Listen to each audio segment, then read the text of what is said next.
Hello guys, welcome to the channel. आज हम जानेंगे कि कैसे यूएस का डीप स्टेट और वहाँ की गवर्नमेंट और वहाँ की यूएस एड एजेंसी के नाम पर कैसे दुनिया भर में रेजीम चेंज और अपने फेवर की गवर्नमेंट बनवाने पर काम करते हैं।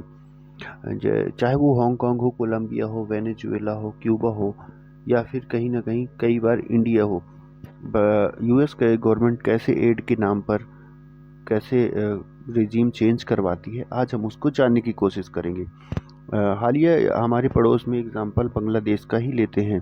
वहाँ पर घटनाक्रम शुरू होता है 1.5 साल पहले, जब यूएस ने स्टेबल गवर्नमेंट को डोनाल्ड लू नाम के उनके सेक्रेटरी ने विजिट करके उन पर दबाव बनाया गवर्नमेंट पर कि कहीं ना कहीं हमको यहाँ पर फेयर इलेक्शंस नहीं हो रहे और यहाँ पर डेमोक्रेसी सही नहीं चल रही और सैंक्शंस की धमकी देकर गए।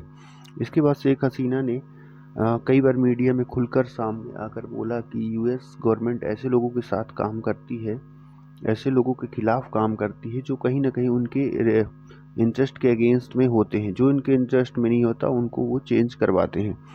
ये खेल तब शुरू हुआ जब जनवरी में इलेक्शंस हुए और शेख हसीना की पार्टी ने शानदार जीत दर्ज की। उस पर वेस्टर्न मीडिया और अमेरिका ने इस इलेक्शन को धांधली बताकर मान्यता देने से इनकार कर दिया। तब शेख हसीना चूँकि शेख हसीना उनके फेवर में नहीं थी, इसलिए वो रिजीम चेंज करवाने के जुगाड़ में थे और इसका काम उन्होंने यूएस एड एजेंसी से यूएस एड के नाम पर करवाया। पहले जो एड एनवायरनमेंट के लिए दी जाती थी वो दी जाने लगी कहीं ना कहीं फिर डेमोक्रेसी को और सिविल सोसाइटी और कुछ लेफ्टिस्ट लोगों के हाथ में चली गई। एनईडी उनका ऑर्गेनाइजेशन है जो इन कामों को दुनिया भर में करता है।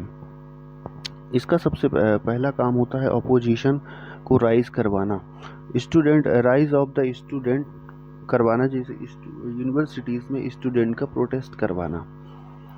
उसके बाद शुरू होता है एनएसयू प्रोटेस्ट बांग्लादेश में, जिसको भी फंड किया फोर्ड फाउंडेशन नाम की एक अमेरिकी संस्था ने, जो कि स्टूडेंट आरक्षण और फीस वृद्धि के नाम पर कहीं ना कहीं प्रदर्शन कर रहे थे। काफ़ी दिन तक ये फीस और रिजर्वेशन के नाम पर ये चलता रहा। इसके बाद कहीं ना कहीं अपोजिशन पार्टियां भी इनको सपोर्ट करने लगती, जो कि एक नॉर्मल सी बात है।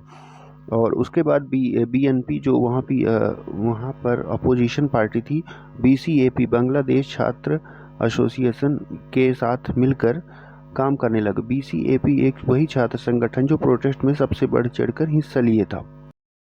इनको भी फंडिंग कहाँ से आ रही थी? एनईडी ऑर्गेनाइजेशन जो यूएस का होता है डेमोक्रेसी के नाम पर दुनिया भर में फंडिंग करने वाला, वो भी इनको कहीं ना कहीं बैकग्राउंड में ट्रेन कर रहा था।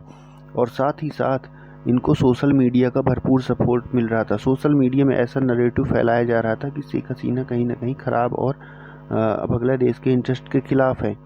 और एआई मॉडल्स और चैट बोट्स ऐसे बनाए गए जो गवर्नमेंट के खिलाफ लगातार इंफॉर्मेशन को फैला रहे थे।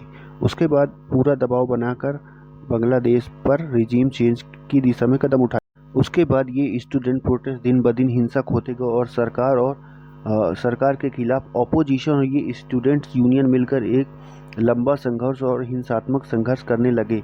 और मोहम्मद यूनिस, जो कि सभी को मालूम है कि एक पपेट की तरह थे यूएस के डेमोक्रेटिक पार्टी के, उनको बाद में वहाँ का शासन अस्थायी रूप से सौंपा गया। तो दोस्तों, मोरल ऑफ द स्टोरी ये निकलता है कि इन सब के पीछे कहीं ना कहीं बैकग्राउंड में यूएस एड के नाम पर जो संस्थाएं काम करती हैं, वो पूरी दुनिया में यही रिजीम चेंजेस के काम करवाती हैं और अपने फेवर की गवर्नमेंट को इस्टेब्लिश करवाती हैं।